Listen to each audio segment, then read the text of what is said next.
Hey guys, tonight we're diving into a world of bandits, muddy roads, and the constant threat of losing everything, including your life, just for trying to deliver a sack of wool.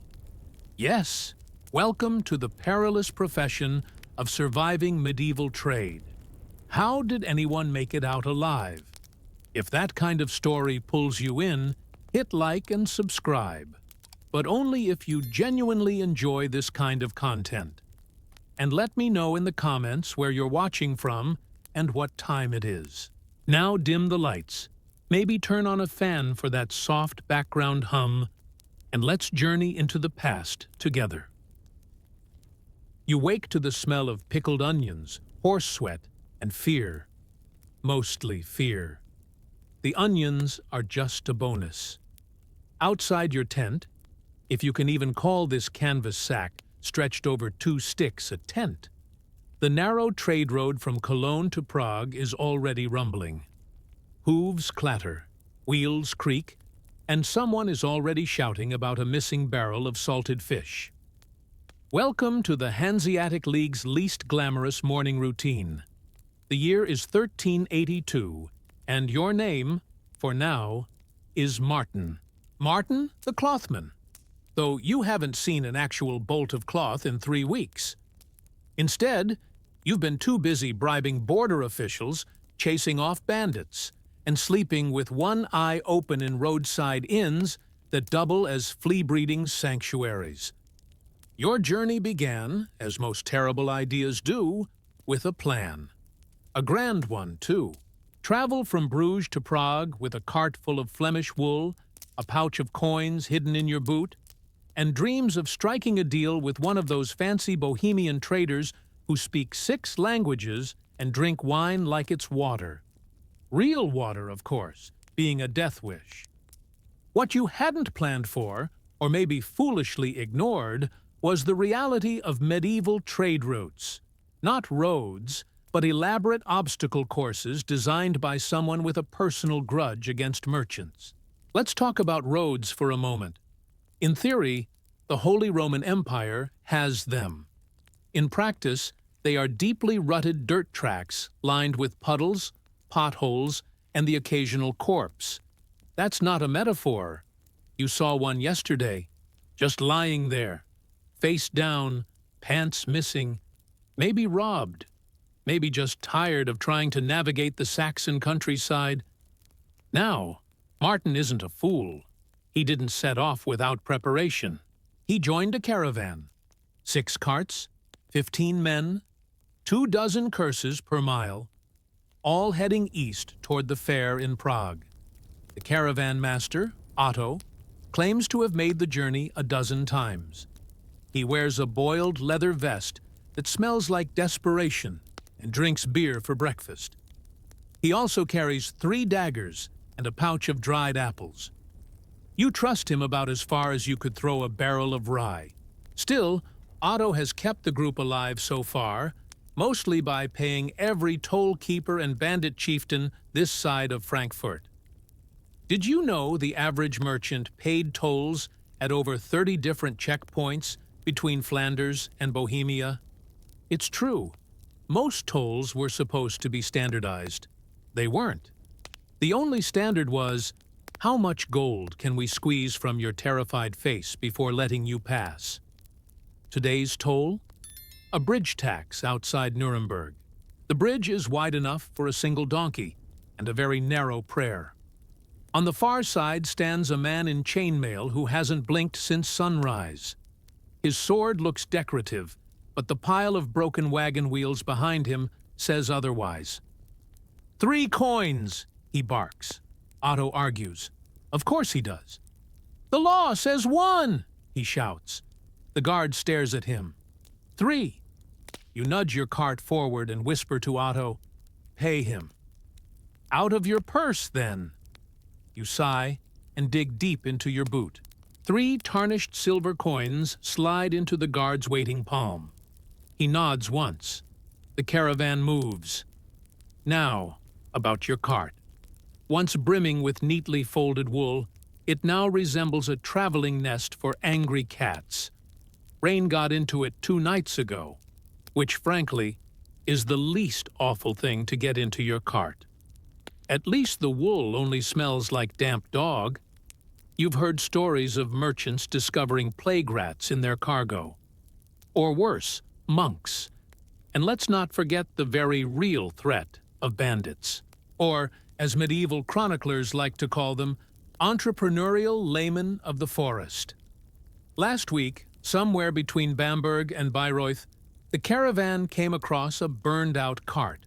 No survivors, just ash, splinters, and an unmistakable smell of roasted turnips. Otto muttered something about the Black Pine Gang, a group so infamous they once got a warning sermon from the Pope himself. So yes, when night falls, and the caravan circles the wagons like some sweaty, anxious imitation of a Roman legion, Martin does not sleep. He lies there, dagger under his cloak, ear-tuned for hooves that don't belong. But tonight, it's not bandits you're worried about. It's the inn. Ah yes, inns. Places where weary travelers seek food, drink, and the illusion of safety. You arrive at dusk in a market town with a name too muddy to pronounce. The innkeeper greets you with a grunt and gestures toward the loft, where you'll sleep on straw that has definitely already slept other people. Probably many of them. You lie down, and it rustles. Back. Dinner is a mystery stew with hard bread and ale strong enough to sterilize your regrets. But your neighbor, a tanner with one ear and an unpleasant interest in your coin pouch, won't stop talking about toll fraud. Hide the good stuff, he mutters, behind barrels of salted eels. Nobody taxes eels. You're not sure what's more disturbing, the advice or the fact that he's right. Merchants used to stash valuables inside barrels of fish to avoid taxes. Some even hollowed out loaves of bread. Smuggling was a respected art form. As you drift off to sleep, half listening to the sound of someone being sick outside, you think about Prague. You imagine the golden towers, the busy squares, the fair, where merchants hawk furs, silks, iron tools, and fragrant bundles of dried lavender. Where money changes hands faster than fleas on a pilgrim. If you can just survive 3 more weeks. But that's the trick, isn't it? Because tomorrow, you cross the forest. And in the forest, no toll keeper will save you. It starts, as all terrible ideas do, with optimism. The forest looks deceptively beautiful. Tall beech trees, thick-trunked oaks, and a layer of damp moss so soft it almost makes you forget that you're entering what is, essentially, a 14th century version of a crime alley. No birds, no breeze. Just that unsettling silence. The kind that usually precedes tax collectors or thunder. They call it the Böhmischer Wald, the Bohemian Forest. But you're starting to call it a very long mistake. Martin the Clothman is no stranger to forests. He's skirted the Black Forest before, even haggled with a man selling bear teeth who swore he was a licensed apothecary. But this is different. This forest is where trade caravans vanish like bad songs at a wedding. Suddenly and without applause. By midday, you're deep under the canopy. The caravan's pace has slowed to a crawl.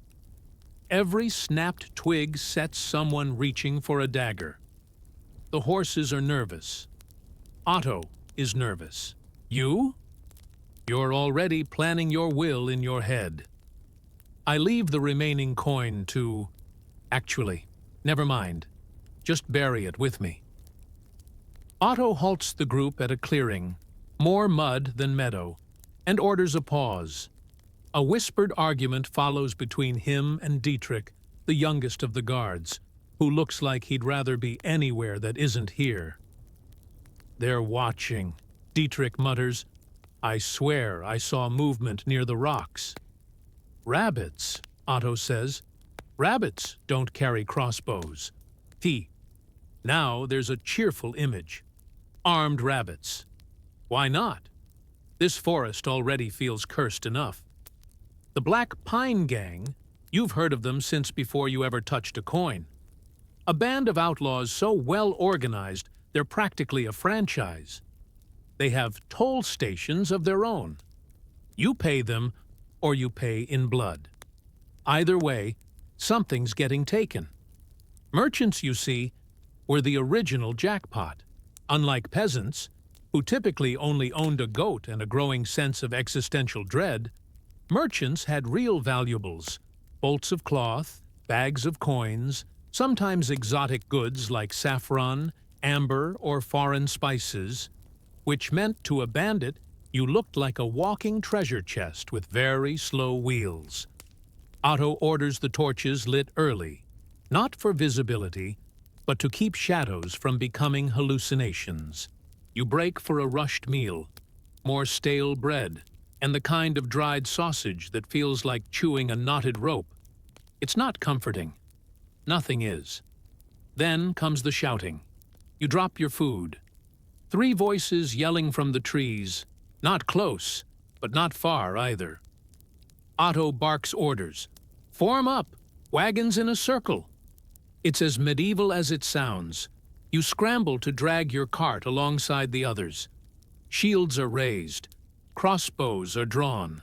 You reach for your dagger, the one you've used mostly to cut cheese and occasionally threaten rodents. But this time, it's different. Silence again. Then, laughter.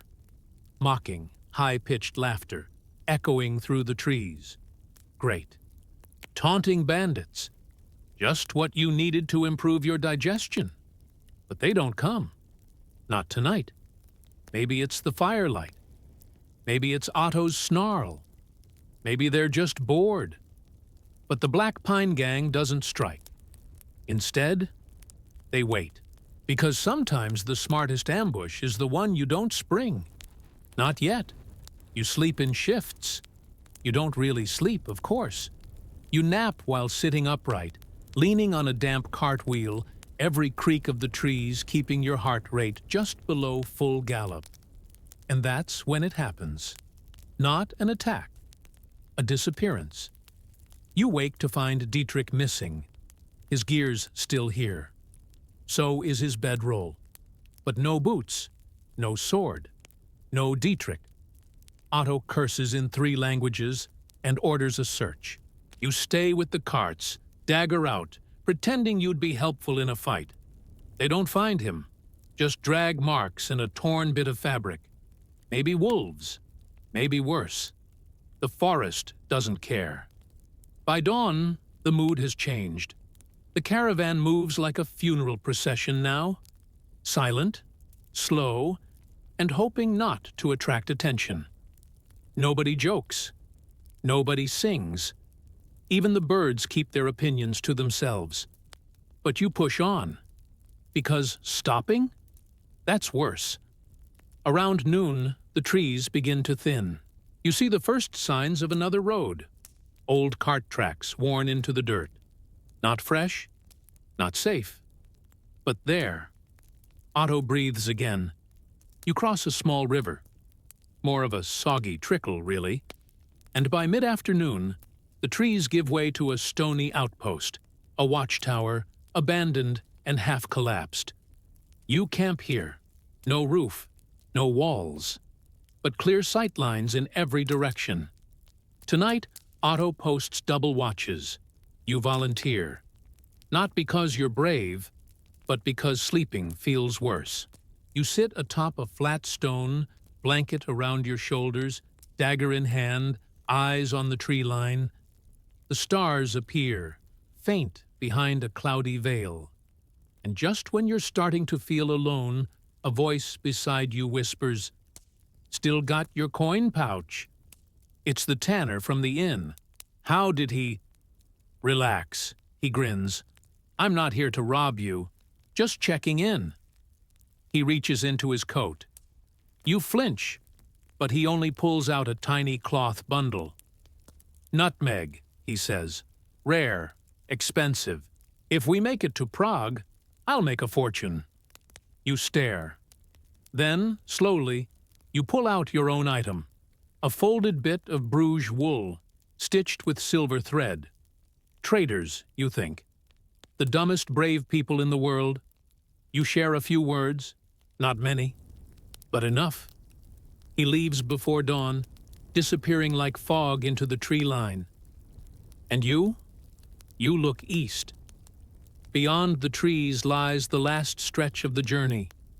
Flat roads, busy towns, and the promise of coin. But first, you have to make it out of the forest alive. You made it out of the forest. Congratulations. You are now only marginally less likely to be murdered. The town of Eger appears like a miracle on the horizon. If your idea of miracles includes crooked roofs, armed gatekeepers, and a stench that can only be described as rotten onions stirred with ambition. Still, you're grateful. Eger means roads. Roads mean trade. And trade, dear Martin, means survival with a chance of profit. The guards at the gate are alert, but bored. One chews something, possibly meat, possibly leather, while the other holds out a gloved hand. Toll. Of course, Otto sighs. How much this time? The guard grins, which is never a good sign. How much you got? It's less of a tax and more of a test. You pass it by, slipping a silver coin into the man's palm and avoiding eye contact. Welcome to Eger, where every transaction includes a little extortion and a lot of shrugging. Inside the walls, it's chaos. Wagons jostle for space. Horses scream at each other in their horsey way. Merchants argue. Peasants gawk. And somewhere, a woman is shouting about a missing goose. Classic. You find a place to stay, an inn that advertises itself as secure, which really means someone has only been stabbed here once this week. The common room is loud and filled with smoke thick enough to butter bread with. You nurse a mug of beer, weak, warm, and probably safer than the water. Across from you, two men in fur hats whisper intently. One wears a ring with a sigil you recognize, a merchant's guild mark. The other has no eyebrows, and the unmistakable gaze of someone who's been cheated out of a fortune and is planning to cheat back. Guilds. Let's talk about guilds. In theory, they protect merchants. In reality, they protect their merchants. If you're not a member, you might as well be selling chickens in Latin. Unauthorized trade means fines, confiscation, or in rare cases, waking up in the river with your inventory tied to your ankles. You're not part of the Eger Guild, which means you're now playing the medieval version of hide and seek, with paperwork. The trick, as Otto explains while gnawing on bread hard enough to file teeth, is appearing legitimate. You look confident, he says between bites. Stand tall. Carry your satchel like it's full of sealed ledgers, not cheese and anxiety. Burden, and so you do.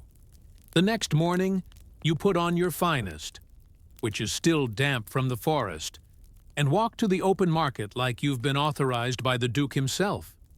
The market is a frenzy. Stalls overflow with grain, pottery, cheap cloth, and children trying to steal apples.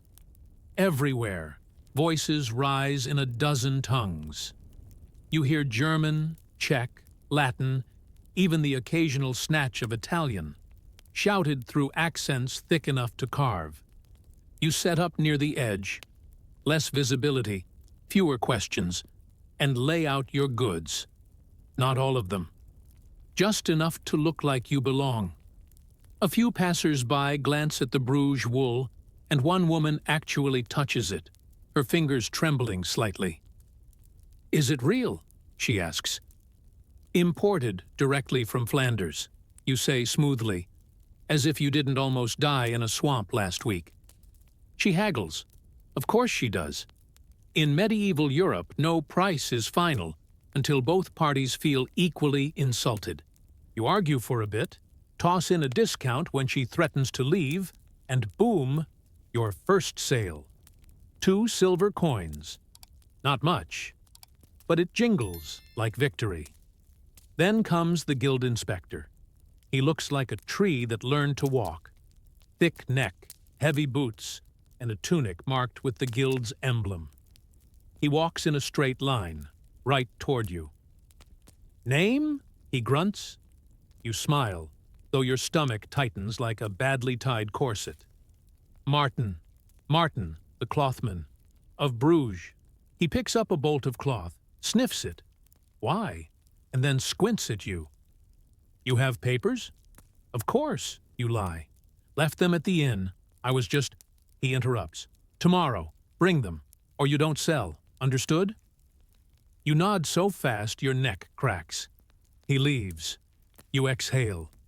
The tanner from before, the one with the nutmeg, appears beside you like a helpful ghost. He's bluffing. He whispers. They always are. They don't want to file the paperwork either. Still, you mutter, I should get some kind of papers. Sure. There's a man by the river who sells permissions. Very official. Smells like pickled eggs. Can't miss him. That night, you meet the man. He indeed smells like pickled eggs, and his idea of official documents involves some leftover parchment, a quill, and a liberal interpretation of calligraphy.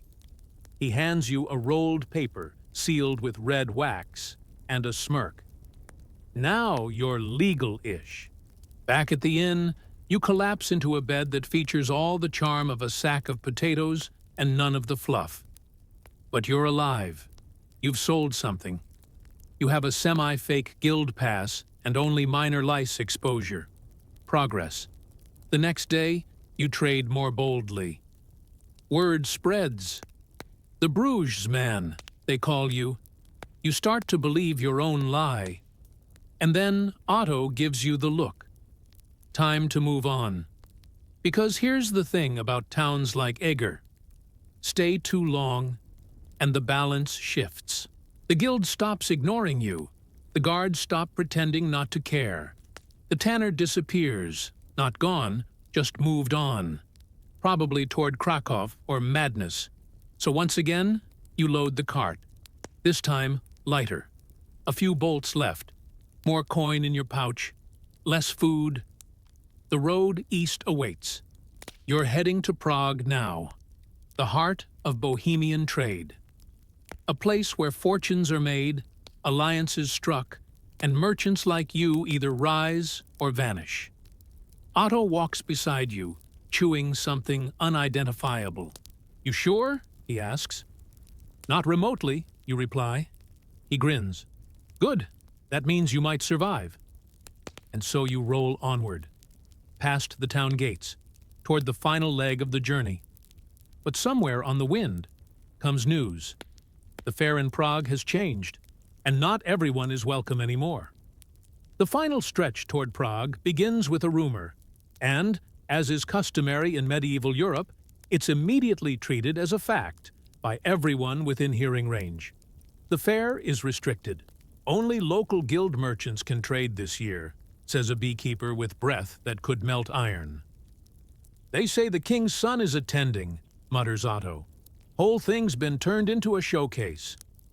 Even worse, someone adds, foreign traders are being turned away at the gate. Fantastic.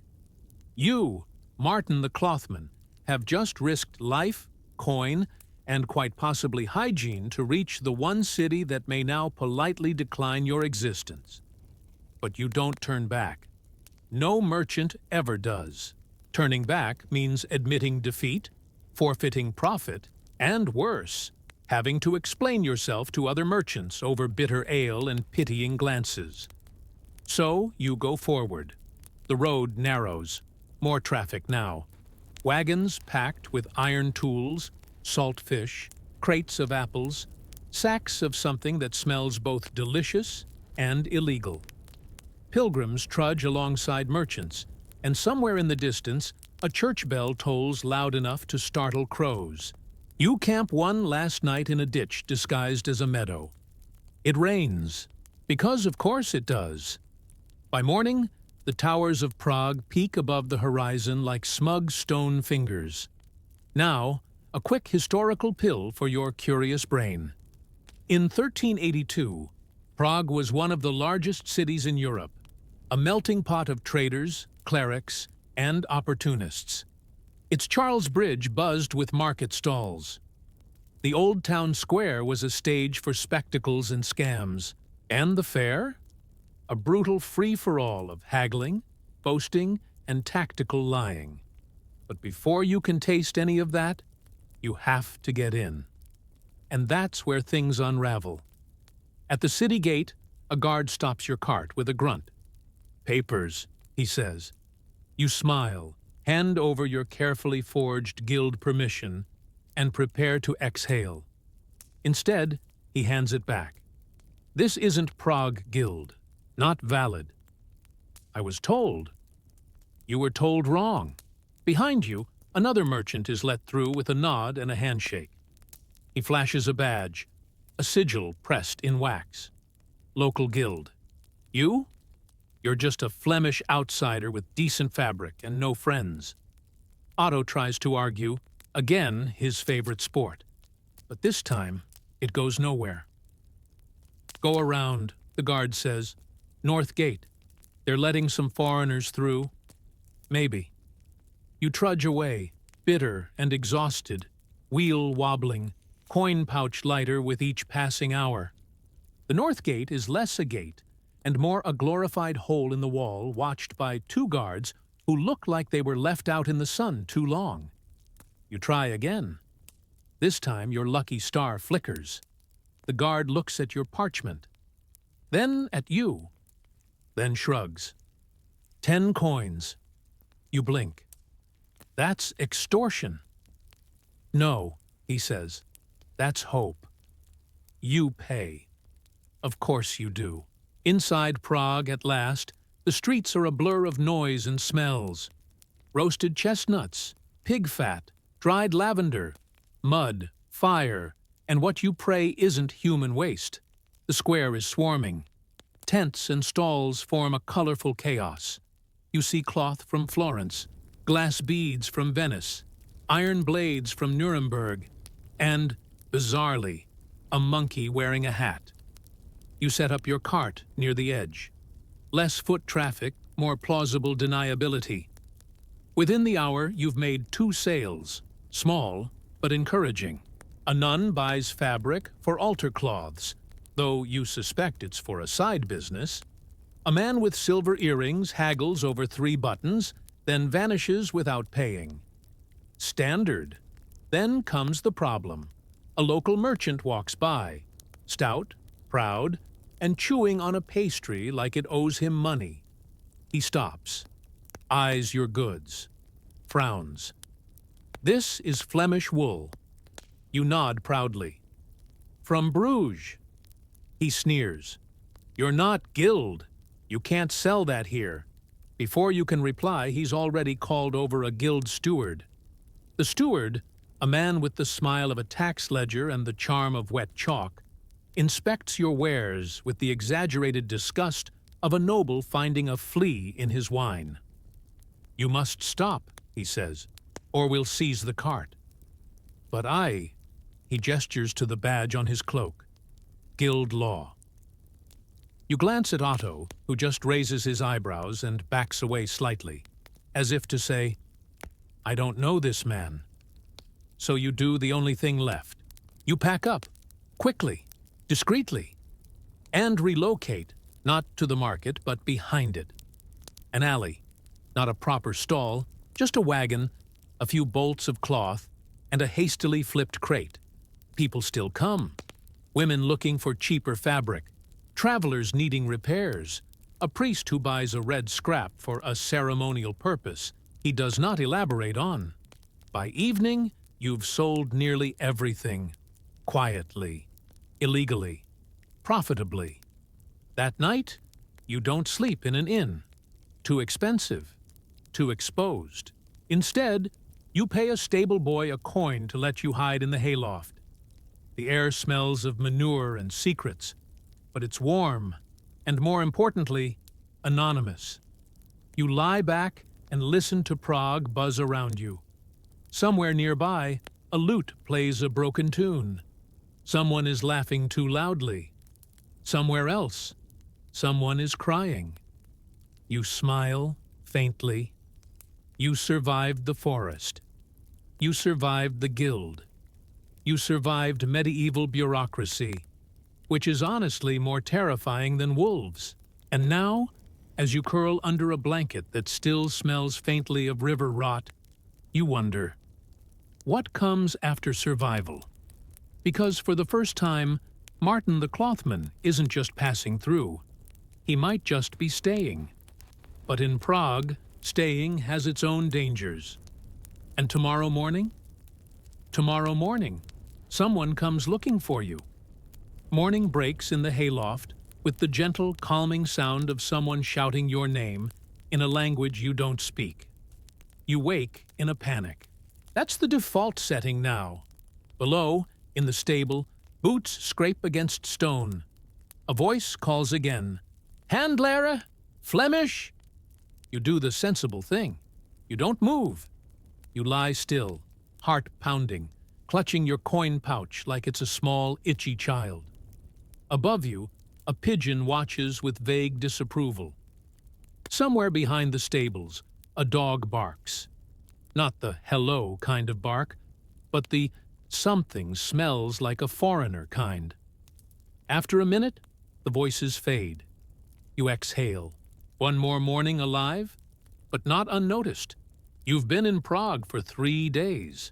3 days of selling cloth in alleys, dodging guild stewards, and living like a very stressed raccoon. You've made decent coin, more than you expected, and yet every transaction feels like you're inching closer to a trap. Because here's the thing about medieval cities. They remember. They remember faces. They remember debts. They remember exactly who sold what to whom, and who didn't have permission to be here in the first place. So, when Otto finds you that afternoon, pulling you into a side street with a face full of urgency and dried sausage crumbs, you already know something's wrong. "Someone's asking around," he says. "Not a steward, not a bandit. Someone worse." You blink. Worse. A collector. Now let's pause for a historical pill. Collectors in medieval trade weren't just men with ledgers and unfortunate mustaches. They were part debt officer, part spy, part thug. They worked for lenders, lords, guilds, anyone who needed someone to disappear in a financially satisfying way. And if a merchant dodged dues or tried to smuggle profits past the wrong eyes, collectors made sure they paid. Otto leans closer. "You sold to the wrong man." You frown. "Which one?" He raises an eyebrow. "That's the problem. You didn't ask." You remember now, the man with the earrings, the one who vanished after haggling over buttons. He wasn't buying fabric. He was scouting. And he was definitely connected. "I need to leave," you say. Otto nods. "Tonight. East Gate. Midnight." You thank him. He shrugs. "You still owe me for the sausage in Ager." That night, you don't sleep. You pack. You hide coins in your boots, sew 2 into your belt, and stuff the last few scraps of cloth into a sack that once held beets. You make your way through Prague's twisting alleys, avoiding lamps and gossip.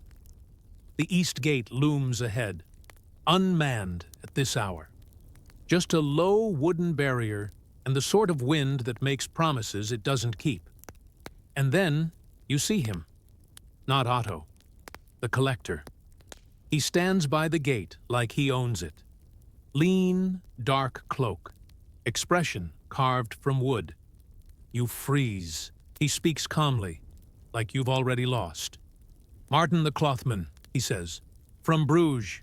No guild badge, no papers, and now, no escape. You try to run.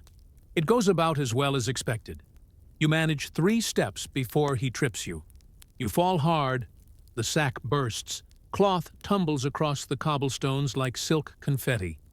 He kneels beside you. You've made good coin.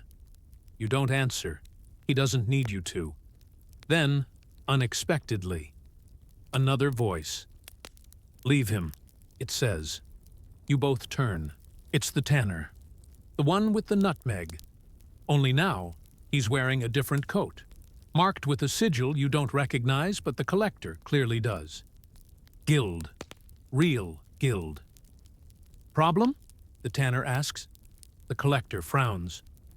Unauthorized trader. Violating. He's with me. The tanner interrupts. New apprentice. A beat of silence. Then, you have papers? The tanner smiles. Of course. He hands over a slip of parchment. Real seal. Real wax. Real authority. The collector studies it, scowls, and walks away without a word. You lie there, stunned. The tanner offers you a hand. Come on. You're bleeding on the merchandise. Later, over a small fire in the corner of a safer, quieter inn, you finally ask him why. He shrugs. You're clever. You're stubborn. You sell well under pressure. Why me, you ask.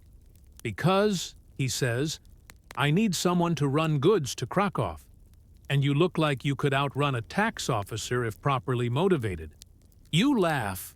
A real one. The first in weeks. Then you nod. Because survival, it turns out, wasn't the end. It was the entrance exam. And now? Now, Martin the Clothman isn't just surviving dangerous trade routes. He's mastering them. The second history is why it was risky to sell foreign goods in the Middle Ages. Imagine being chased by a mob of angry bakers for selling cinnamon. Welcome to the Middle Ages, where importing foreign goods could land you in a ditch faster than you could say spiced pear compote. Meet Odo. He's 15, vaguely literate, and the proud if underpaid apprentice of Master Gerlin, a cloth merchant whose moral compass spins mostly toward profit. The year is 1328.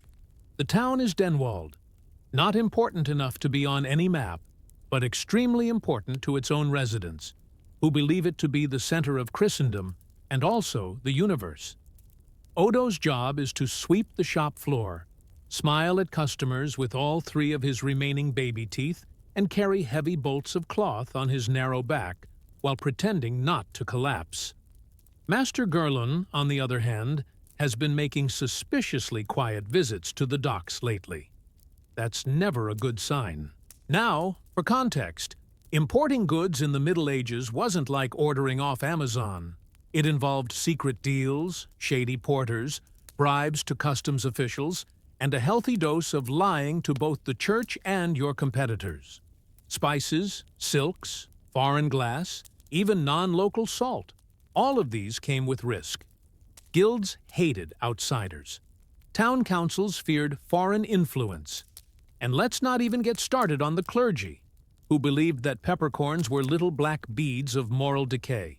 But Odo doesn't know any of that yet. He just thinks it's odd that Master Gerlon now has a stash of cloth smoother than anything woven in Denwald, and why the bolts smell vaguely like honey and dead fish. The trouble starts, of course, with a customer. Lady Maud, widow, owner of 3 pigs, 7 children, and the sharpest tongue west of the Holy Roman Empire. She comes in for a wool cloak and spots a bolt of deep violet fabric, the kind no weaver in Denwald could ever afford to dye. "What's this?" she squints. Odo stammers. "It's violet wool." She leans in, narrowing her eyes. "Imported?" Odo considers lying. but he's 15 and nervous, and possibly still thinks the truth will set him free. Yes, from Bruges. Lady Maud gasps, as if he said it came from the devil's wardrobe. Bruges, you see, is across water, and everyone knows that things that cross water bring plague, French accents, and worse, foreign competition. Foreign goods, she hisses, loud enough for two nearby cobblers to glance up. And here, I thought we were loyal to local trade. Odo tries to retreat behind the counter. The bolt of cloth, quite rudely, refuses to act as a shield. She storms out. The cobblers whisper. One of them spits. The next morning, the guild steward, a man named Ulrich with a mustache like a dying squirrel, arrives with 2 guards and a scroll of parchment that he unrolls like it's the Magna Carta. You violated Guild Rule 43. The unauthorized sale of goods not woven by certified local artisans under God's blessed jurisdiction, he intones. Master Gurlon tries to smile. It looks like indigestion. It's a special blend. Local wool, dyed with, local beet juice. From Bruges? Ulrich asks. Gurlon doesn't answer. That afternoon, they confiscate half the shop's stock and fine Gurlon 3 goats worth of silver. Odo gets a lecture about trade ethics and a free demonstration of what happens to merchants who disrupt God's economic balance. Spoiler, it involves rotten vegetables. Later that evening, Odo sits by the hearth, staring at the one unsold bolt of silk tucked under the floorboards.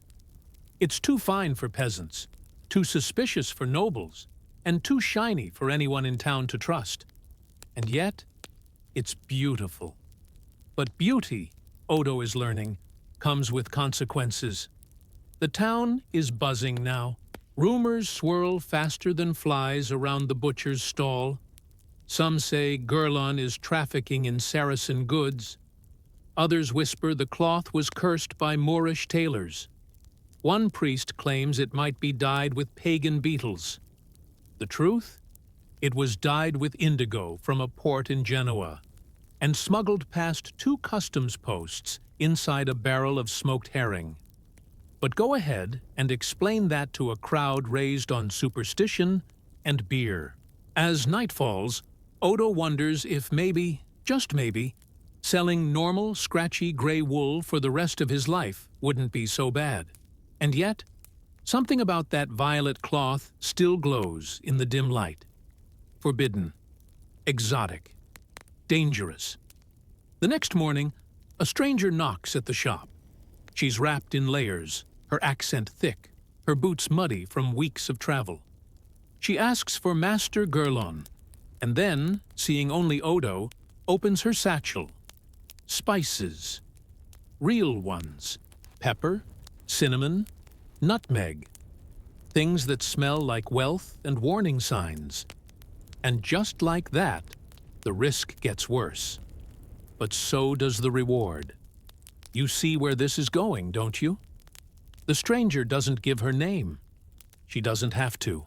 She opens her satchel, and the entire shop fills with the scent of places Odo has only ever heard about in half-muttered stories. Peppery warmth from the east, something like oranges buried in earth, and a whiff of cinnamon so sharp it practically rewrites your definition of expensive. You can imagine it. One moment the shop smells like damp wool and floor straw, and the next, it's like being punched in the nose by a wealthy foreign bakery. Odo blinks.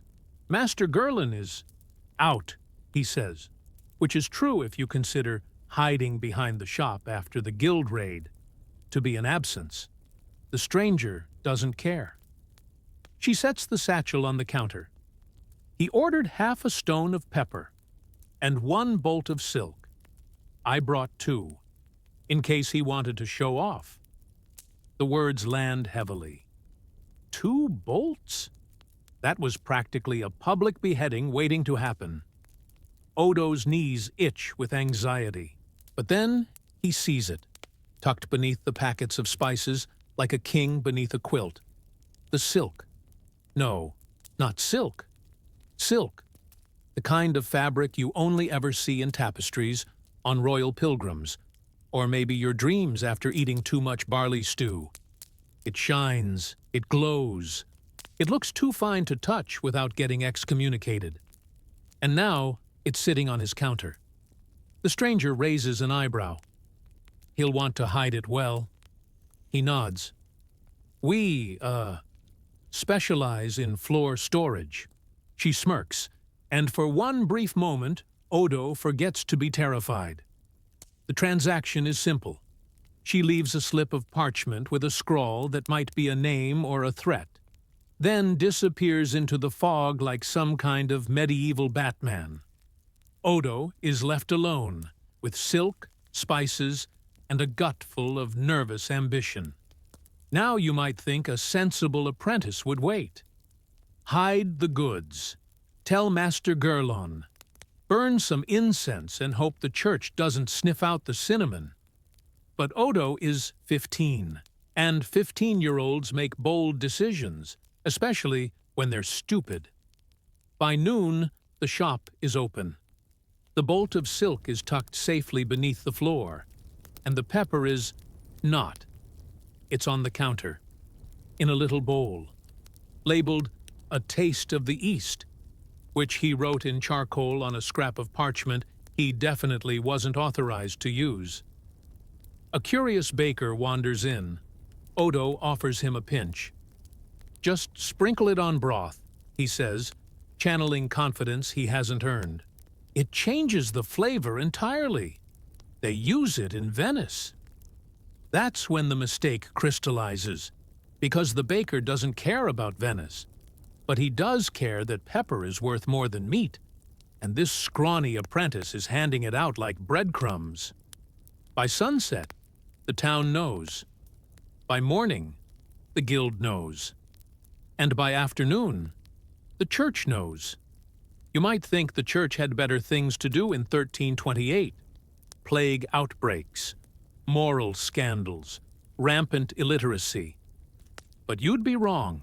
Nothing gets the clergy more excited than sniffing out a hint of heresy in powdered form. "Is it true you're selling black dust?" asks Father Wilfric, leaning dramatically on his staff, like an actor auditioning for Sin and Judgment, the pageant.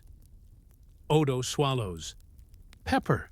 It's a foreign stimulant," the priest snaps, "known to provoke lust, greed, and other unspeakable urges.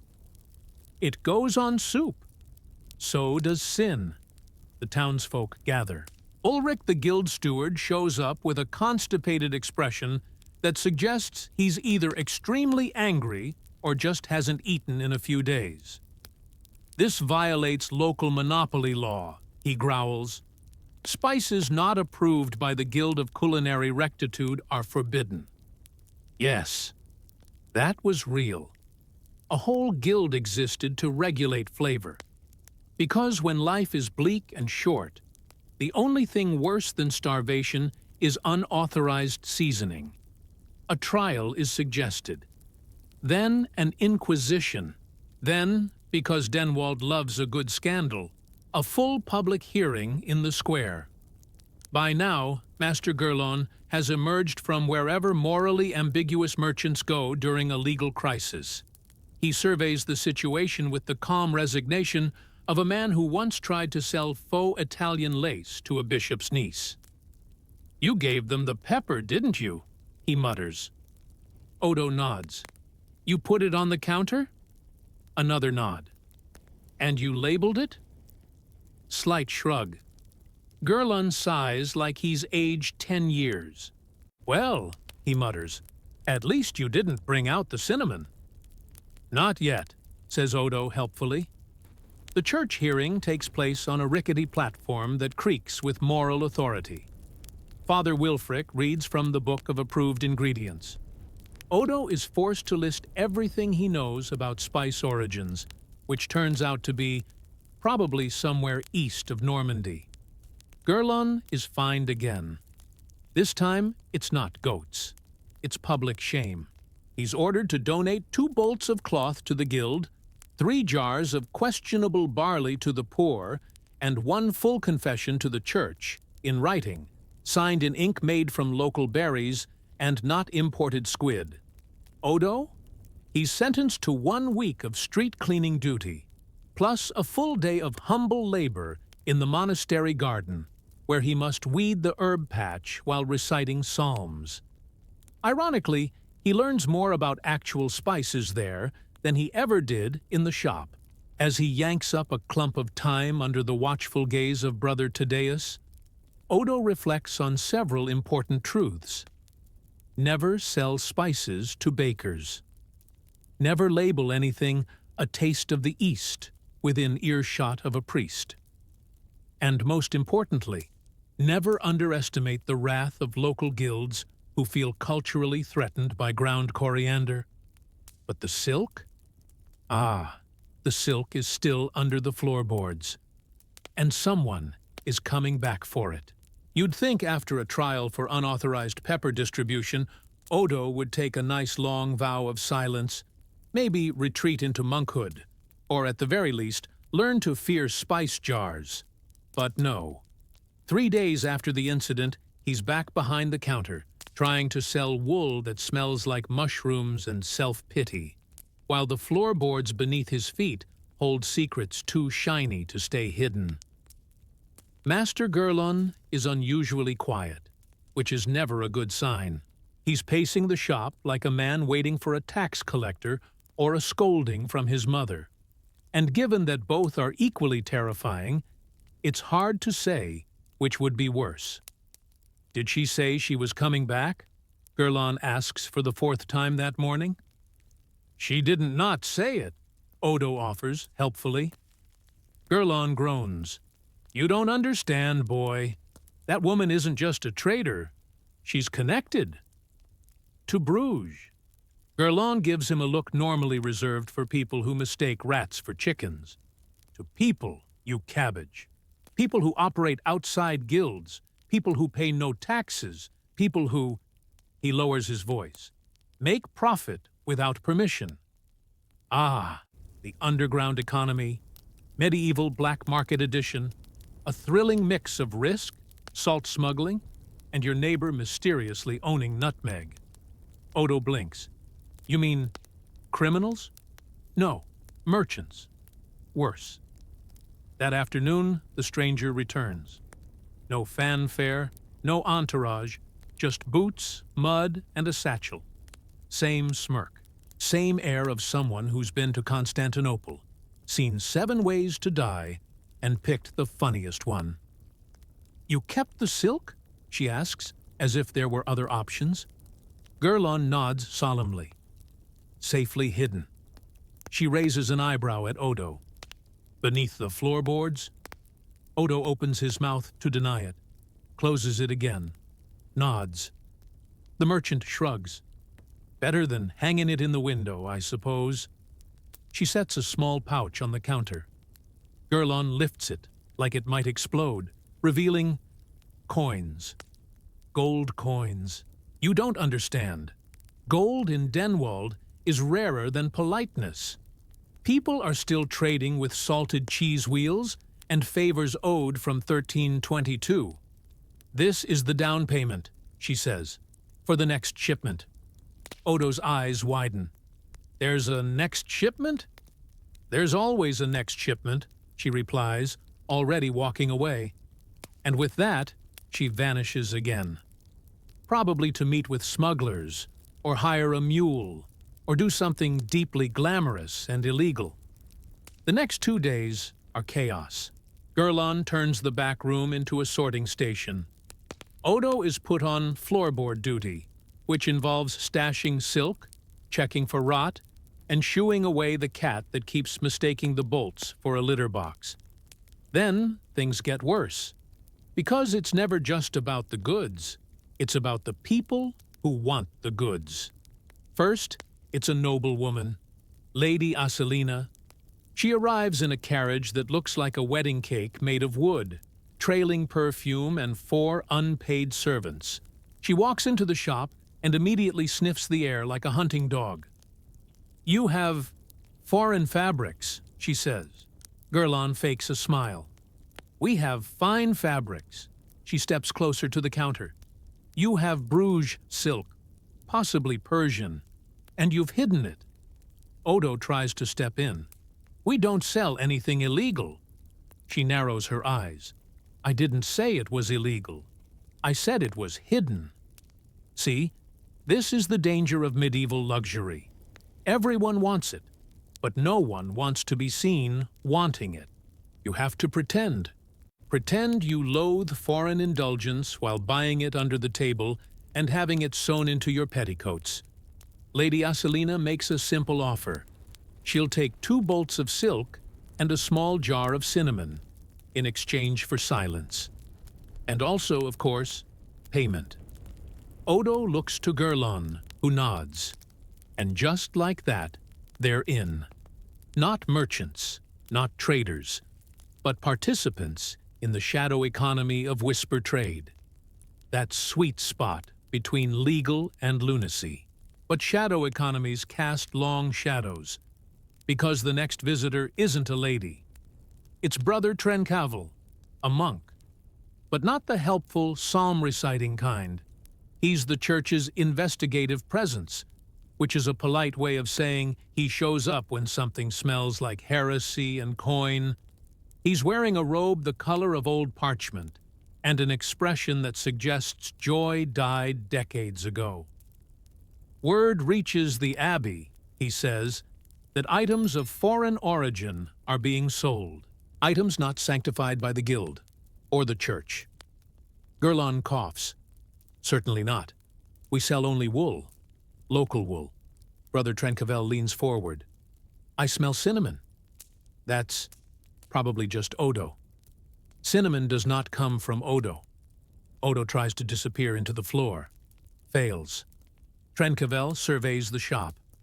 "We will return, with writs, with questions, and if necessary, with fire." Then he leaves. Just like that. Fire. You heard that right. In the Middle Ages, selling foreign goods could get you fined, banned, or if unlucky, roasted like a pagan sausage. The church didn't like what it couldn't tax. Guilds didn't like what they couldn't control. Nobles didn't like anything they couldn't brag about owning. So the punishment? Often theatrical. Odo spends the evening staring at the shop's front door, waiting for torchlight. None comes. Instead, something worse. A note. Nailed to the door with a dagger. Very dramatic. 3 words. "You've been warned." It's unsigned. Not the church, not the guild, not the nobles. Which means it's someone else. Someone who wants the foreign trade stopped. Someone who thinks Odo, sweet, naive, increasingly terrified Odo, just became a very inconvenient apprentice. The dagger stays in the door for 3 full days.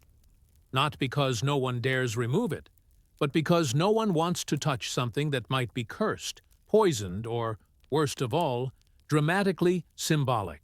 People walk past the shop whispering. Children point.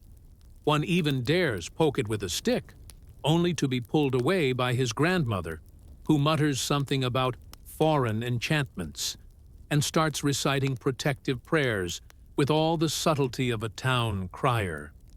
Inside, Odo and Master Gerlon continue business as unusual. The silk? Hidden beneath the floorboards, behind a stack of moldy linen. Inside a crate marked turnips. Very secure. The spices? Moved to a locked cabinet in the back room, guarded by a wooden crucifix, 3 beetles, and the vague hope that insects fear God. But that note? It changes everything. Someone doesn't want us in the game. Gerlon mutters, chewing on a quill like it owes him money. Could be the guild. Could be the monks. Could be the draper down the road. That man once accused me of underdyeing linen. He's capable of anything. Odo isn't convinced. Why threaten us now? Why not weeks ago? Gerlon shrugs. because now we're profitable. He has a point. Since Lady Asalina's whisper purchase, 3 other nobles have arrived quietly at dusk. No names, no questions, just silver coins and veiled faces, walking away with bolts of silk like thieves in tailored cloaks. This is how luxury works in Denwald. Everyone wants it, no one admits it, and anyone selling it is guilty unless the buyer is very rich. But the threats aren't finished. On the 5th morning, Odo finds the shutters smashed. Not opened, smashed, splinters everywhere. A trail of footprints across the muddy floor. Big ones, too, like whoever broke in either had very large feet or was wearing boots forged in a rage furnace. Gurlon inspects the damage. They didn't take anything. Odo nods. They weren't thieves. Gurlon gives him a flat look. Thank you, apprentice. I hadn't noticed the part where nothing is missing. But something is missing. Peace of mind. And with it, any hope of quiet anonymity. Now they're being watched. You can feel it. The heavy stare of neighbors pretending to pick carrots while measuring your soul. The careful glance of the priest who just happens to walk past every evening. Even the cat won't sit in the window anymore. It's picked the roof instead. Safer vantage point. Then the stranger returns. No warning, no knock. Just the door creaking open, and her figure in the doorway, like the opening move of a well-rehearsed game. She eyes the dagger still embedded in the wood. You've made friends. We're very likable, Gurlon deadpans. She steps inside, pulls the dagger out with one smooth motion, and pockets it. That wasn't a warning. That was a price. Odo frowns. A price for what? For entering a trade someone else already owns. Now we're getting to it. You see, selling foreign goods wasn't just risky because of the church or the guilds. It was dangerous because other people were already doing it. And they liked their monopoly just fine. Medieval smuggling rings weren't like pirates with parrots. They were tightly controlled networks. One family in the port, another in the town, maybe a baron turning a blind eye in exchange for silk curtains and hush money. Competition was not appreciated. You're stepping on feet, the merchant says, and not the kind that wear sandals, the kind that wear iron boots and carry axes. Gurlon folds his arms. We're small. They'll ignore us. She laughs. They sent a dagger. He doesn't have a response to that. Then she turns to Odo. And you? You're being watched. Odo blinks. By who? By everyone. That night, Gurlon finally caves. We're moving the stash, he says. Too dangerous here. They wrap the silk bolts in old burlap and cart them under cover of darkness to the mill, where the miller is half blind and owed Gurlon 3 favors from a poorly remembered dice game. They bury the spices in a grain sack. You realize, Odo says as he wipes dust from his tunic, we're now hiding luxury goods in a rat-infested flour vault. Better the rats than the friars. But even there, safety is temporary. 2 days later, the mill catches fire. It's small, quickly doused, but no one believes it was an accident. Flour dust isn't naturally flammable. Someone helped. Odo stares at the blackened wall. We're being flushed out. And that's when the real threat arrives. Not a dagger, not a guild official, not even a monk with spicy suspicions. It's a letter, sealed with wax, delivered by a boy who runs away the moment Gurlon takes it. Inside, just one sentence. Leave Denwald by the full moon, or we'll remove you by sunrise. It's unsigned, but it doesn't need to be. There's only one group in Denwald with the means to burn down mills, send messages by dagger, and have priests conveniently forget to protect you with holy writs. The local smugglers. And Odo? He's suddenly realizing he's not an apprentice anymore. He's competition. When the note said, "By the full moon," Odo had hoped it meant the one after this one. It doesn't. The moon outside the shop window is already big, smug, and terribly punctual. Odo stares at it as if he can will it back into a crescent. No luck. Inside, Master Gurlon is packing. "Where will we go?" Odo asks, his voice barely above a whisper. Gurlon shrugs. "East, maybe. Some town that hasn't heard of cinnamon or daggers." "You think that place exists?" "No," he says, shoving a ledger into a bag. "But we can lie about our names and pretend we sell soap." Odo knows what this means. They've lost. The silk stays. The spices stay. Their profit, that glittering gold coin dream, stays. Denwald may be a muddy little stain on a forgotten map, but it belongs to the smugglers. And they've just been told, in the clearest terms possible, get out or be carried out. But then Odo makes a mistake. He thinks. "We could go to the town bailiff," he says, not entirely believing it. "Report the smugglers. Get protection." Gurlon stares at him. "You sweet, naive calf," he says. "Who do you think lets them operate?" "Ah, right. Corruption. The unofficial fifth food group of medieval politics. Bribe enough clerks, throw coin at the right priests, and you too can run an illicit empire of pepper and silk, while praying every Sunday like a good Christian." Still, Odo can't bring himself to walk away. Not after everything. Not after surviving lectures, rotten vegetables, 2 public accusations of heresy, and an accidental cinnamon-fueled class war. He does the only thing a desperate apprentice can do. He makes one last delivery. Just before dawn, he slips out of the shop with a bolt of silk wrapped in old wool and a pouch of spice tied to his belt. His feet move faster than his thoughts. He doesn't tell Gurlon. He doesn't write a note. He just runs, past the square, past the shuttered homes, past the sleeping chickens who are thankfully too tired to judge him. He arrives at the manor, Lady Aselina's, a gamble, a terrible one.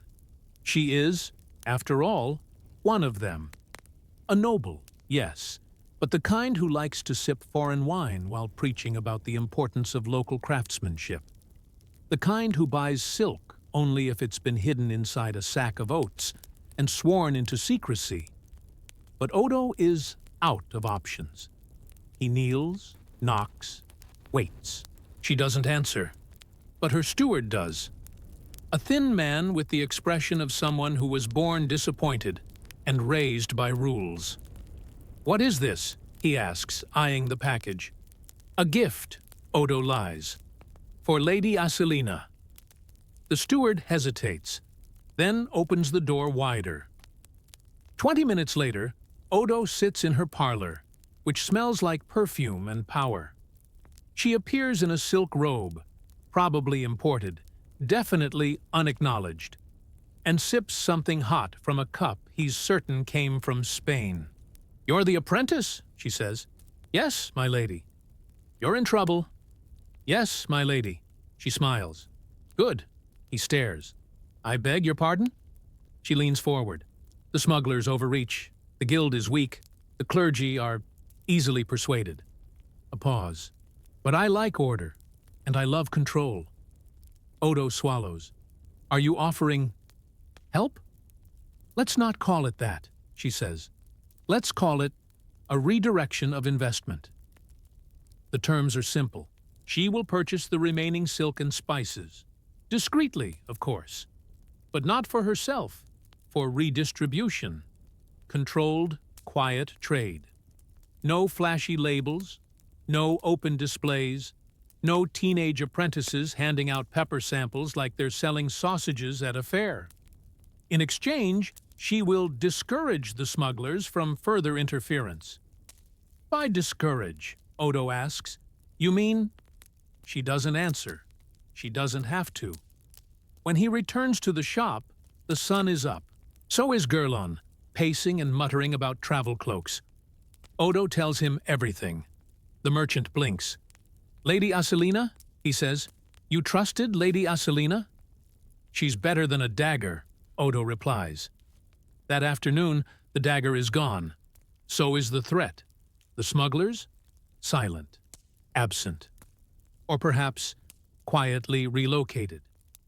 Coin changes hands in Denwald, and when enough of it flows in one direction, even fear takes a holiday. By week's end, Gerlon is back to selling wool, but now he also sells special wares by appointment only. Odo organizes the ledger, sorts the cloth, keeps the cabinet key tied to his belt. They no longer advertise the foreign goods, but they never stop selling, just quieter, smarter.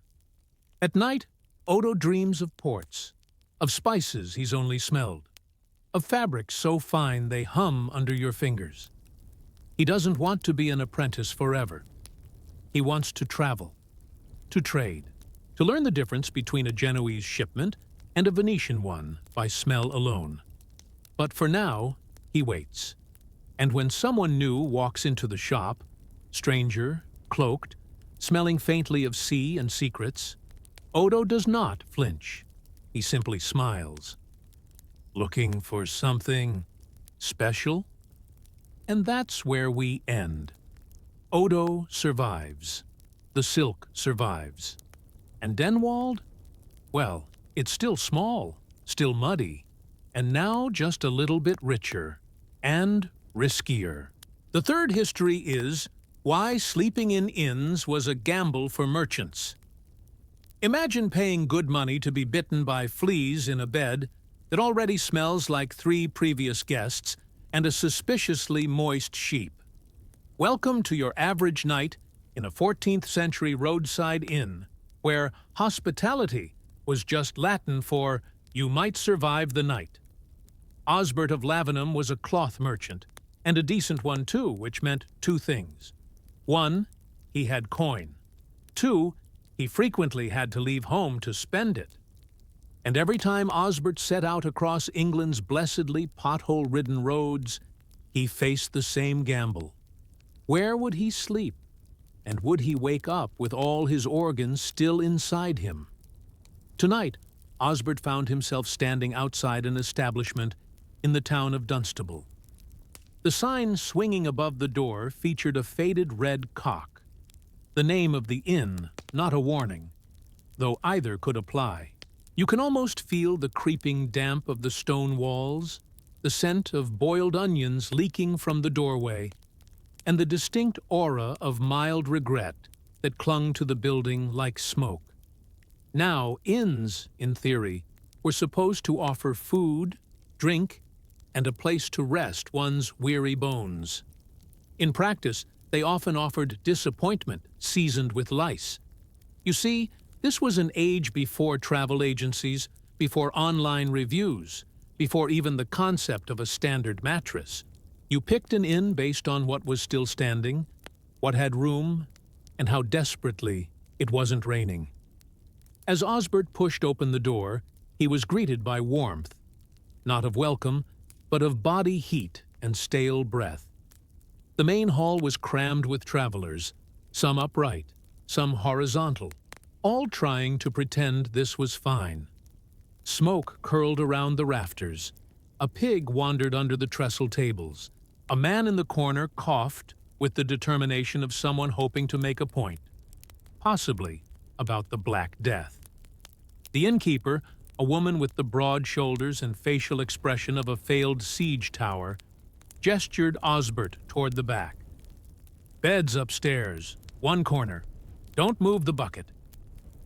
No further explanation. No promise of privacy. Just, "Don't move the bucket." Which raises several questions, none of which Osbert wanted answers to. He climbed the narrow stairs, which moaned under his boots like they were rethinking their life choices. The upper floor was just a large open space with several straw pallets, each occupied by a traveler trying not to make eye contact. The room smelled like a combination of wet wool, foot fungus, and ambition. Osbert made his way to the empty corner where a straw mattress lay beside a small bucket. It was warm. Too warm. Someone had been here recently, and not in the pleasant, turn-down service way. Here's the thing they never tell you about medieval inns. Privacy was optional. You weren't renting a room. You were renting the theoretical idea of sleep. Most inns had large shared dormitories. No partitions, no locks, and often no windows. Just a bunch of snoring strangers, some of whom might help themselves to your coin pouch while you dreamed of slightly cleaner hay. Beds, if you got one, were sacks of straw with more mites than stuffing. If you didn't, the floor. If you complained, congratulations, you were now sleeping outside with the pigs, who honestly smelled better than some of the other guests. Osbert lay down and immediately regretted it. The straw rustled with an energy that suggested multiple other lives cohabiting within. He wrapped his cloak tighter around himself, slid his boots under his makeshift pillow, a common anti-theft maneuver, and tried not to think about what the bucket was for. Around him, the room murmured with quiet misery. Someone whispered a prayer. Someone else muttered in their sleep. A third man began softly singing a ballad about a particularly amorous milkmaid and a goose. The fire in the hearth sputtered, casting dancing shadows across the wooden beams overhead, each beam eyeing the guests below with structural uncertainty. Historical curiosity pill. Inns often doubled as stables, taverns, brothels, or all three. Travelers, animals, and local ladies of flexible morals sometimes shared the same building, and sometimes the same bed. Just as Osbert began to drift off, a man burst into the room downstairs, shouting something about stolen boots and Satan's cousin. Heavy feet thudded on the stairs. A scuffle erupted, then the unmistakable sound of someone being hit with a candlestick, which, in medieval England, was basically standard conflict resolution. And through it all, Osbert lay still, eyes open, wondering why he hadn't just slept in the hay wagon outside. He might have had less company and fewer diseases. A chill wind crept in through the cracks in the wall, and Osbert curled tighter, trying to preserve his warmth and his dignity. The man beside him coughed violently, then sighed, then began snoring with such force that the straw seemed to vibrate in protest. Somewhere below, someone dropped a tankard. Laughter erupted. A dog barked once, then immediately reconsidered. Osbert closed his eyes. If he was lucky, he'd sleep. If he wasn't, well, he could at least lie still and pretend his life choices hadn't led him to this damp straw mattress next to a suspicious bucket. And yet, despite the discomfort, the noise, the communal aromas, and the unnerving rustle of flea activity, Osbert remained still. Because when you're a merchant on the road in 1327, the choice isn't comfort or luxury. The choice is indoors or probably murdered. And on nights like this, indoors still wins. Even if the straw bites back, Osbert awoke to the sound of sloshing. Not waves, sadly. Not the sea breeze or a calming riverbank. No, this was the unmistakable slosh of someone using the bucket. Ah, yes, the bucket. The innkeeper's only piece of instruction. Don't move the bucket. It now made perfect, horrifying sense. That bucket wasn't a metaphor, a threat, or a red herring. It was the in-room latrine, shared by whoever was too tired, too cold, or too lazy to find the actual outhouse, which, judging by the state of things, was probably just a pit behind the pigsty anyway. Osbert buried his nose deeper into his cloak and tried not to breathe. Welcome to sunrise at the Red Cock Inn. Breakfast not included, regret complimentary. Beside him, one of the other guests, a trader from somewhere vaguely Flemish and perpetually damp, stirred and sneezed. Not a delicate sneeze, mind you. This was a full-body medieval explosion, somewhere between a cannon blast and an exorcism. You could hear the damp. "Bless you," Osbert mumbled. No response, just a second sneeze and the distant sound of something dripping.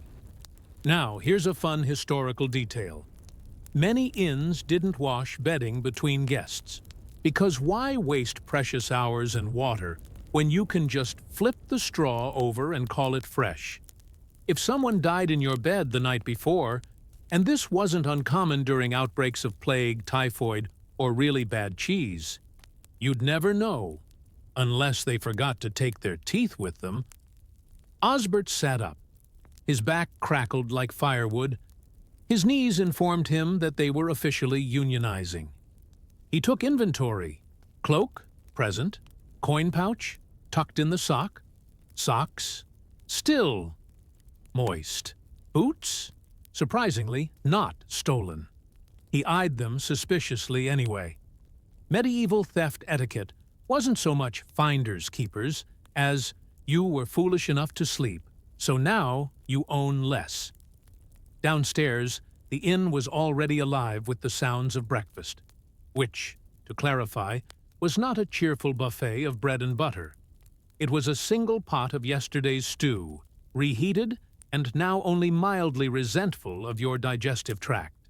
Travelers shuffled about, pouring weak ale into clay cups, gnawing on bread with the structural density of building material, and trying not to make eye contact. Osbert made his way down the stairs, ducking beneath a rafter that had claimed more than one forehead in its day. At the trestle table sat a man in a green jerkin with a face like a well-worn boot, and a demeanor that screamed, "I've stabbed someone over soup." He nodded once at Osbert, then returned to dunking a crust into his ale. "Sleep well?" asked the innkeeper with a smirk that suggested she already knew the answer. Behind her, a cat lounged in a basket of onions. Or possibly the cat was the basket. You couldn't tell in this light. Osbert didn't reply. He simply handed over 3 pence for the night's stay, which, given the conditions, was a bit like paying to be insulted by a haystack. Still, it was cheaper than being robbed in a ditch. He sat. He ate. The stew tasted like regret and turnip, possibly regret flavored with turnip. A few stringy strips of meat floated at the surface, each of them resembling something that once had a name and hopes. Osbert chewed carefully and didn't ask questions. Historical curiosity pill. Inns often stretch the definition of meat. You might think you're eating mutton. It might be squirrel, or crow, or whatever the dog caught last week. Meat pies, especially, were medieval roulette. A pair of other merchants, older, wiser, and missing a suspicious number of fingers, joined Osbert at the table. One of them, a woman with a voice like gravel and eyes that had clearly seen too much tax enforcement, gave a grim nod. "Watch your purse when you leave. The stable boy's hands are quicker than a bishop's confession." Osbert thanked her and clutched his sock a little tighter. Merchants weren't a glamorous bunch, despite what modern RPGs may have led you to believe. They were road-weary, poorly shod, half-paranoid, and always doing math in their heads. Would the toll be higher this year? Would the bridge be flooded again? Would the inn have rats, or just the rat-sized fleas?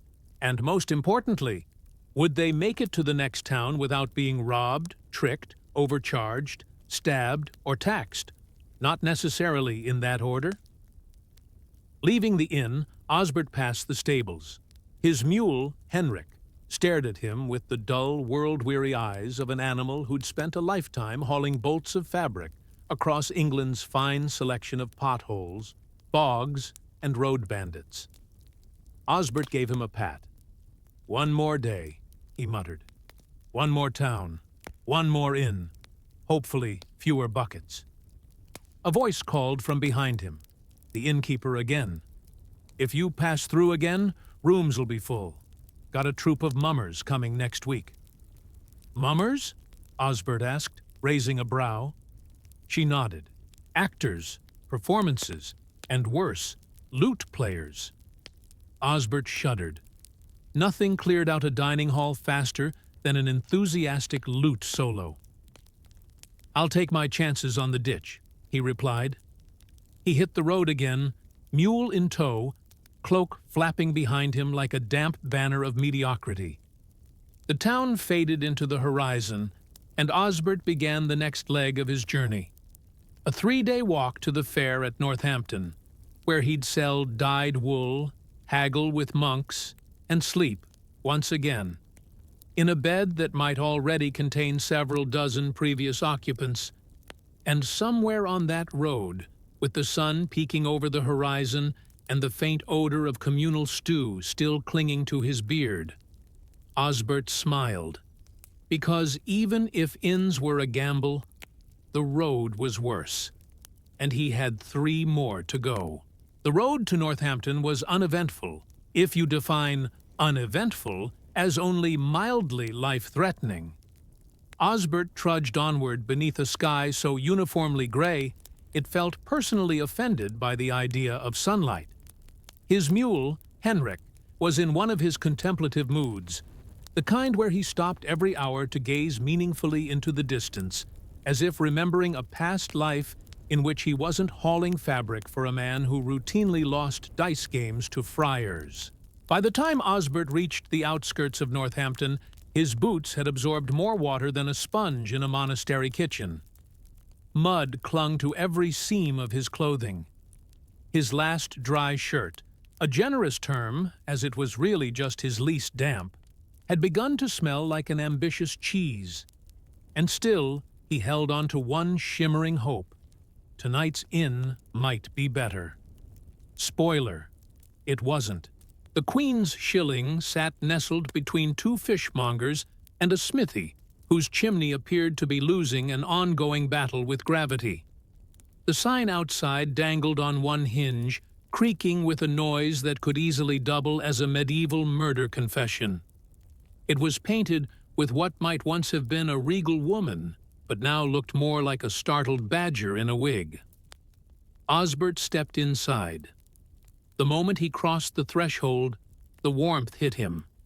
Not the pleasant, hearth-kindled sort. No, this was the heavy, wet warmth of too many humans breathing in too small a space. A kind of historical humidity powered by sweat, boiled cabbage, and the occasional barnyard accident. The innkeeper greeted him with a nod, then barked something indistinct to a boy in the back, who immediately began throwing onions at a fire. Dinner was underway. This inn, unlike the last, had rooms. Yes, actual individual rooms. A rare and luxurious upgrade. Osbert's coin pouch twitched in distress. Still, he paid the fee, 6.5 smile, and was handed a rusted iron key and a grim warning. Latch your door. There's been incidents. Ah, yes. Incidents. Medieval innkeepers had a way with euphemisms.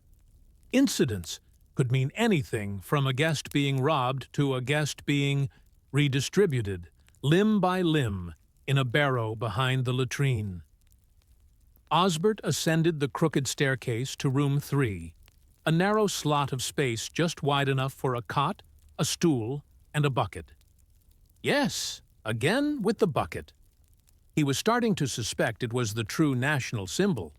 Still, he had a door, with a latch. This alone made it 5-star accommodations by 14th century standards. He placed his pack under the bed, a brave choice considering the ecosystem likely thriving beneath, and sat. The mattress wheezed. Something within it scurried. He chose not to investigate. Historical curiosity pill. Inn mattresses were rarely replaced. Instead, they were refilled, often with fresh straw, feathers, or whatever happened to be dry and vaguely compressible. Some enterprising inns even stuffed them with old rags or moss.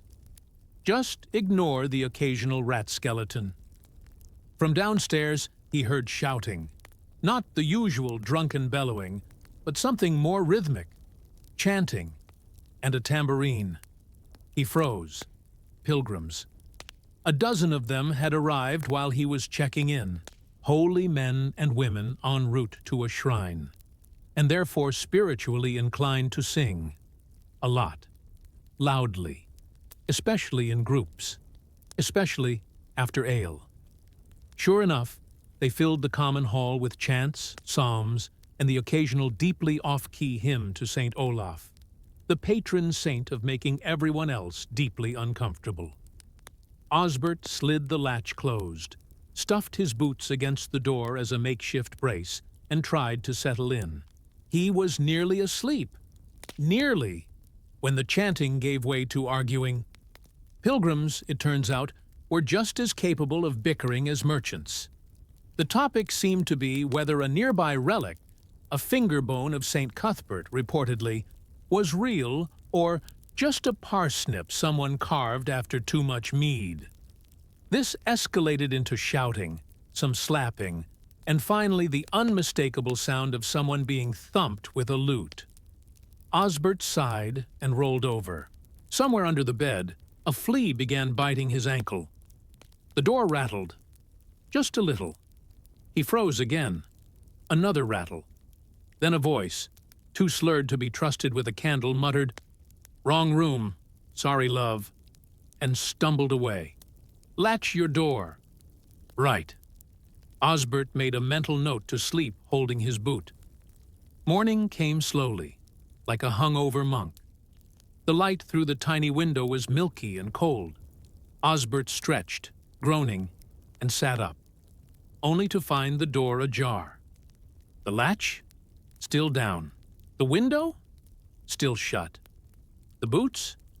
Still there, but one had clearly been moved. By whom? Or what? He didn't want to know. He descended the stairs to find the innkeeper calmly mopping up something red from the floor. He offered no explanation. Osbert didn't ask. Breakfast was a bowl of something gray. He ate it.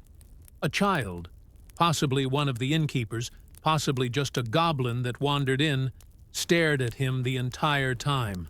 Osbert finished eating, packed his things, and stepped into the muddy street with the quiet composure of a man who has now slept in two places, neither of which should legally qualify as indoors. Northampton's fair was bustling. That part was true. He'd trade cloth. He'd argue with friars. He might even sell that bolt of deep blue wool to a guildmaster's wife who fancied herself fashionable. But that night, he'd face the same choice again. A straw pallet and the bucket. Or the ditch and the wolves. Sometimes he wondered if there was a difference. And then the sky began to darken again. Osbert had been traveling for 16 days, which, in medieval merchant terms, meant he had aged roughly 7 years. His legs ached. His back ached. Even his aches ached. His mule Henrik had started judging him out loud. In short, irritated brays, every time they stopped near a roadside puddle. At this point, even the fleas had considered moving on to a host with better prospects. After Northampton, Osbert had planned to make his way south toward St. Albans, a fine town with a reliable market, a reasonable population of people who didn't stab you over bread, and, most importantly, an inn with private beds. That was the rumor anyway. By the time he arrived at the Golden Candle, dusk was already gnawing at the edges of the sky. The building stood tall, proud, and mercifully intact. It didn't lean. It didn't smell immediately like cheese and failure. The sign was freshly painted, featuring a gold candlestick beside a book. An obvious lie meant to imply literacy.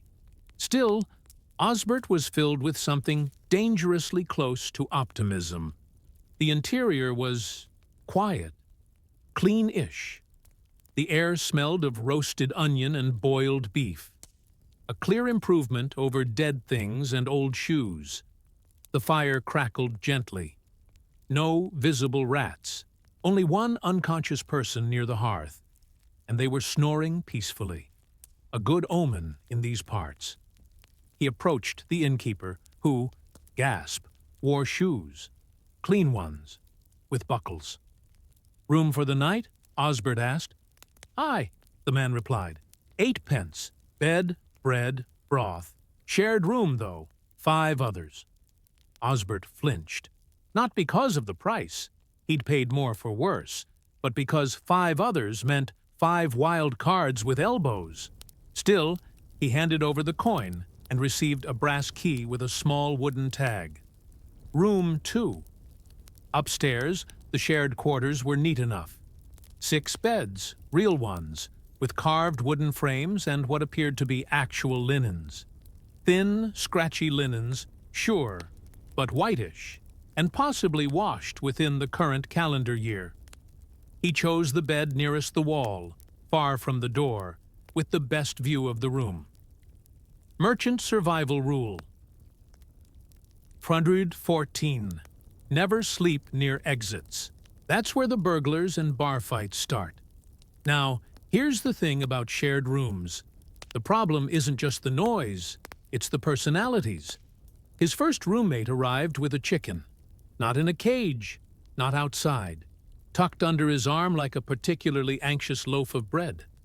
The man grunted, threw off his boots, and set the bird gently on the windowsill. "Evening," he said. Osbert nodded. "Your hen?" "She's moral support." Of course. The second roommate was worse, not because of animals, but because of stories.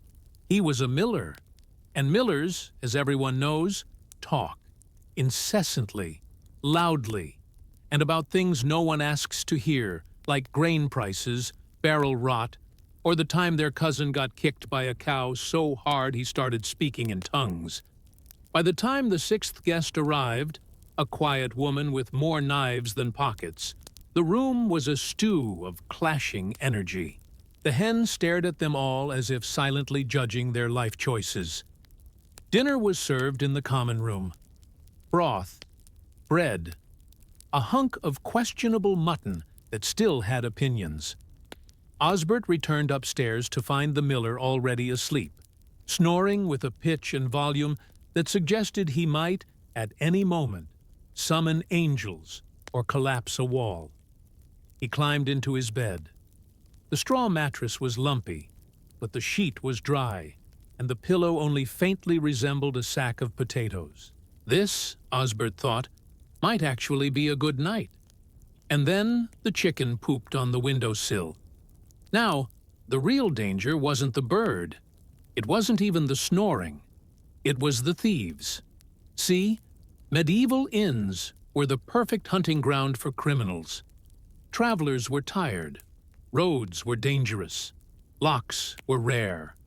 And in a room full of strangers, who's going to notice a missing pouch until morning? Sometime after midnight, Osbert awoke to the sound of movement. Soft. Careful. Too careful. A figure crept across the room. Not the miller, who was now whistling through his nose like a haunted kettle, but someone small, hooded, and confident. They reached for the foot of one of the beds. Osbert watched from beneath his blanket, eyes narrow.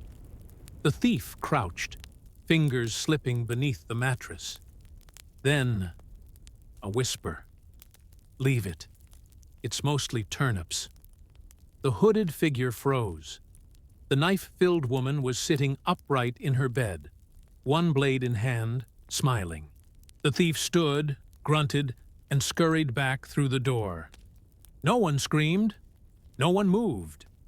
The chicken blinked, and then everyone rolled over and pretended it hadn't happened. That was the unspoken agreement in medieval inns. As long as no one dies, it's not your problem. Historical curiosity pill. Inns rarely employed guards. Instead, Travelers relied on self-defense, sleep deprivation, or sleeping on top of their belongings like protective badgers. The next morning, Osbert awoke unstabbed and fully clothed. A triumph. He stretched, nodded a thank you to the knife woman, who gave him a courteous blade twirl in reply, and gathered his pack. The hen was gone. So was the miller. Only the faint scent of onions remained. Downstairs, the innkeeper handed him a stale roll, a wink, and a reminder to avoid the south gate after dusk. Always encouraging. Back on the road, Osbert took a deep breath. It smelled like mud and manure, but not buckets, not today. And for once, he felt rested, almost optimistic. But there was still one more town to visit, and one more inn, because nothing says merchant life like one last night of shared walls, suspicious shadows, and the ever-present question, is that the bed? Or something in the bed? Osbert arrived in the village of Cricklade just before a storm that had clearly been planning its entrance for weeks. The sky was the color of a medieval bruise, dark, purple, slightly dramatic, and the wind had the specific enthusiasm of weather trying to rip your cloak off just to see if you'd scream. He found the inn by accident, which is often the best way to find them. It didn't have a name so much as a description. Lodging house, bread and boards. There was a crude image scratched above the doorway, a lump of bread beside what might have been a plank of wood or a coffin lid. Osbert took it as both a literal promise and a quiet warning. Inside, it was empty. Just a single fire struggling to stay relevant in the hearth, a few tables scattered like someone lost interest while arranging them, and a man behind the bar who looked like he'd been carved out of old beef. "You alone?" the innkeeper asked, eyes narrowing like suspicion was his default setting. Osbert, dripping slightly, nodded. The man grunted. "No beds left." Osbert stared at him. The innkeeper squinted. "Well, none with bedding." Ah, there it was. Historical curiosity pill. In smaller inns, guests often brought their own bedding, or, if desperate, simply paid to sleep on the floor in front of the fire. It was called paying for a place by the warmth, which sounds quaint until you realize it meant spooning with strangers for heat and hoping no one had lice. They did. "How much for a spot by the hearth?" Osbert asked. "2 pence and no complaints." The innkeeper paused. Complaints cost extra. He paid. He spread his cloak on the floor, choosing a spot near the fire, but not so close as to singe his boots, which were now less footwear and more portable puddles. Beside him, another traveler already lay half asleep, snoring with the consistency of a church bell with performance anxiety. Osbert sat, stared into the flames, waited for the food. It came in the form of a bowl, not soup in a bowl. Just the bowl. "You said bread," Osbert noted.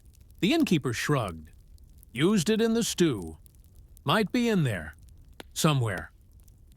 What Osbert found in the stew was a turnip and something that looked like a suggestion of meat. He ate anyway. Hunger has no standards after day 17 on the road. And then, just as he wiped his mouth with the back of his sleeve, the medieval napkin, a voice rang out behind him. "Room for 3 more?" 3 men stood in the doorway, soaked, armed, and not particularly invested in manners. One wore a chainmail shirt with no tunic. Bold, drafty choice. Another had a scar across his nose that seemed to whisper, "Don't ask." The third carried a sack that was definitely either potatoes or something more scream-prone. The innkeeper nodded. "Floor's got space." The men entered, sat heavily, and began wringing out their cloaks like they were trying to punish them. One looked at Osbert. "You sleepin' light tonight, cloth man?" Oh no. Now, when a stranger asks about your sleeping habits in a rural inn during a thunderstorm, you have two options. You can lie, or you can become a statistic. Osbert lied. "Not sleeping at all," he said, flexing fingers around his walking stick, in the internationally recognized pose of, "Don't try me, I'm unpredictably twitchy." The men chuckled. Not friendly chuckles. More the sound you make when deciding whether to rob someone now or after they're asleep.